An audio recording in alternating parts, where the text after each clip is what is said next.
దేని కొరకు ఆలోచన చేస్తున్నాడు? మనిషి దేని కొరకు పరుగులు తీస్తున్నాడు? మనిషి దేనిని ఆశిస్తున్నాడు? అని ఆలోచన చేస్తే ధనము కొరకండి. ధనము కొరకు ఆలోచన చేస్తున్నాడు. ధనము కొరకు పరుగులు తీస్తున్నాడు. ధనము కొరకు ఆశిస్తున్నాడండి. ఏవండీ? ధనమంటే భయంకరమైన పాపమండి. అందుకే మొదటి తిమోతి పత్రిక 6వ అధ్యాయము 10వ వచనములో ధనాపేక్ష సమస్తమైన కీడులకు మూలము. ఈ ధనమనేది కుటుంబములో నెమ్మది లేకుండా చేస్తుంది. ఈ ధనమనేది అన్నదమ్ముల మధ్యన చిచ్చు పెడుతుందండి. అంటే గొడవలు పెడుతుంది. ఏవండీ? ఈ ధనమనేది బంధువుల దగ్గర గూడా గొడవలు పెట్టే రకమండి ఈ ధనం. అంటే సమస్త కీడులకు మూలము. ఈ ధనాన్ని ఆశిస్తే ఖచ్చితంగా నరకమనేది తప్పదు. ఈ ధనము గురించి పరుగులు తీస్తే ఖచ్చితంగా నరకమనేది తప్పదు. అంటే ధనము కొరకు పరుగులు తీసి, ధనము గురించి ఆలోచన చేసి, ధనము కొరకు ఆశిస్తే మాత్రం ఖచ్చితంగా నరకానికి వెళ్తామండి. ఈ నరకం నుండి తప్పించుకోవాలంటే ధనం గురించి ఆలోచన చేయడం మానేయాలి. ఏవండీ? ప్రతి దాని గురించి ఆలోచన చేస్తాం మనము. కానీ ఈ ధనం అనేది భయంకరమైన పాపమని గ్రహించట్లేదు మనిషి. మనమందరము గూడా ధనము కొరకు పరుగులు తీస్తున్నాం. ధనం కొరకు ఆలోచన చేస్తున్నాం. ఎలా సంపాదించాలి? ఎలాగ కూడపెట్టాలి? ఎలాగా నా పిల్లలకి నేను ఇవ్వాలి, సంపాదించి ఇవ్వాలి అనే విషయం ఆలోచన చేస్తున్నాం. ఏవండీ? అయితే ఇలా సంపాదించాలని ఆలోచన చేస్తూ పాపము చేస్తున్నాం. ఏవండీ? వచ్చిన రాబడి కన్నా అధికమైన రాబడి కోసము పరుగులు తీస్తున్నామండి. అధికమైన రాబడి కోసం ఆలోచన చేస్తాం. అయితే ఈ ధనమాట సమస్తమైన కీడులకు మూలము. ఏవండీ?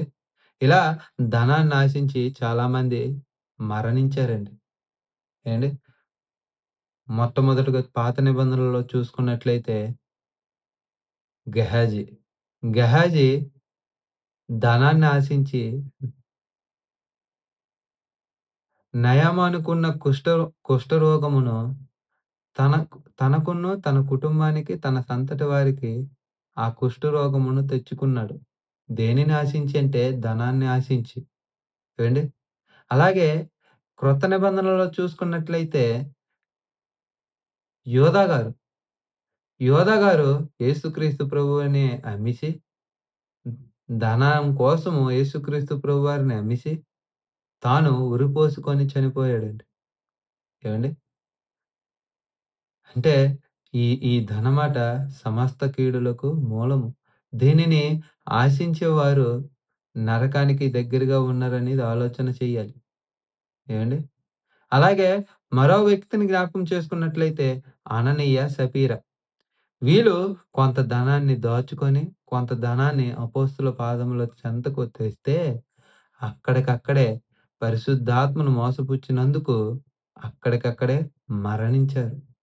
ఇద్దరు గూడా మరణించారండి. ఏవండీ? అంటే ధనాన్ని ఆశిస్తే మరణమనేది తప్పదు. ఈ మరణమనేది రెండవ మరణమండి. ఏవండీ? భయంకరమైన నరకమనేది ఉన్నది. ఇలా ధనము గురించి ఆలోచన చేయకుండా దేవుడు చెప్పిన మాట ఏమిటో తెలుసా? ధనమనేది ఈ భూలోకంలో సంపాదించుకోకు. పరలోకములో సంపాదించుకో. ఇక్కడ చిమ్మ ఇక్కడ తుప్పు తినివేయును నీ ధనాన్ని. అయితే పరలోకములో తుప్పు తినివేయదు. అలాగే దొంగలు కన్నము వేయురు. అంటే సంబంధమైన ధనాన్ని సంపాదించుకోవాలే తప్ప, ఈ లోక సంబంధమైన ధనాన్ని సంపాదించుకొనకు. సంపాదించుకోకూడదని దేవుడు చెప్తున్నాడండి. ఈ జీవితము 70, 80 సంవత్సరాలైతే, ఈ జీవితంలో మనము ఎంత పరుగులు తీసినా, ఎంత ఆస్తిని సంపాదించినా, ఎంత ధనాన్ని కూడబెట్టినా గూడా నీవు పరలోకము చేరలేవు. దేవుడు చెప్తున్నాడు, ధనవంతుడు పరలోక రాజ్యములో ప్రవేశించుట దుర్లభము. ఏవండీ? ధనవంతుడు పరలోక రాజ్యములో ప్రవేశించుట దుర్లభమని చెప్తున్నాడండి. మరి ధనము గురించి ఆలోచన చేసి, ధనము గురించి పరుగులు తీసి, ధనము కొరకు ఆశించే వారు ఎక్కడికి వెళ్తన్నారు? ఎక్కడికి వెళ్తారు అంటే దేవుడున్న లోకానికి కాదు. దెయ్యాలుండే లోకానికి చేరుతున్నాడండి. మనము మనమే ఈ వీడియో చూస్తున్న మనమందరము గూడా మార్పు చెంది, ధనాన్ని ఆశించకుండా, ధనము గురించి ఆలోచన చేయకుండా, ధనము కొరకు పరుగులు తీయకుండా, దేవుని గురించి ఆలోచన చేసి, దేవుని కొరకు పరుగులు తీసి, దేవుని కొరకు మరణించినట్లయితే పరలోకం మనదేనండి. పరలోకము మనదే ఖచ్చితంగా. అయితే దేవుడు చెప్తున్నాడు, "ఆకాశ పక్షులను చూడుడి, అవి విత్తవు, కోయవు. వాటిని పోషిస్తున్న దేవుడు మనలను పోషించడు" అని అంటారా? ఖచ్చితంగా పోషిస్తాడండి. ఆకాశ పక్షులను పోషించే దేవుడు మనలను పోషిస్తాడు ఖచ్చితంగా. ఎందుకంటే మనము దేవుని పిల్లలమండి. మనము దేవుని పిల్లలము. దేవుని స్వరూపములో, దేవుని పోలికలో పుట్టిన వారము. ఏవండీ? ఇలా దేవుని కొరకు బ్రతకాలి. దేవుని గురించి ఆలోచన చేయాలి. దేవుని కొరకు పని చేయాలి. ఈ భూమి మీద శాశ్వతం కాదండి. ఏ క్షణమో, ఏ గడియో తెలియని జీవితాలలో ఉన్నాం మనం. కానీ చనిపోయిన తర్వాత ఖచ్చితంగా నరకము, పరలోకము ఉన్నది. ఈ పరలోకము చేరాలంటే దేవుని గురించి ఆలోచన చేసి మరణించాలి. దేవుని కొరకు బ్రతికి, దేవుని పని చేసి మరణించినట్లయితే దేవుడున్న లోకములో చేరుతాం. మన కొరకు యేసుక్రీస్తు ప్రభువారు మరణించారు. మరణించి ఏవండీ తన రక్తాన్ని, పరిశుద్ధమైన రక్తాన్ని చిందించాడండి. ఎవరి కోసము? పాపుల కోసం. మనమందరము పాపులము. పాపము చేయలేదనడానికి వీలు లేదండి. మనమందరము గూడా పాపము చేసిన వారం. ఈ పాపం వల్ల వచ్చు జీతము మరణము, నరకము. నరకానికి చేరకుండా దేవుడు తెప్పించడానికే యేసుక్రీస్తు ప్రభువారు ఈ లోకానికి వచ్చాడండి.